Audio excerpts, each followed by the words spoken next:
Some say let nature take its course, but it's not always that easy.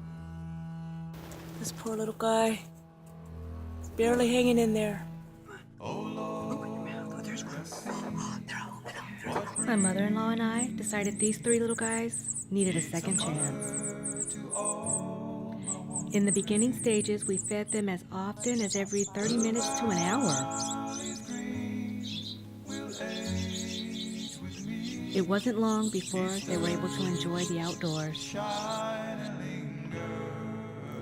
Eventually, I was able to make them a makeshift bird's nest and transition them outside.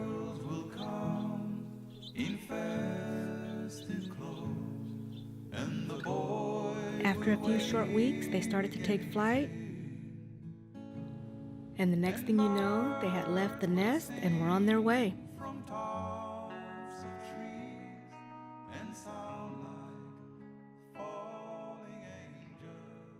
Ow! Dang it.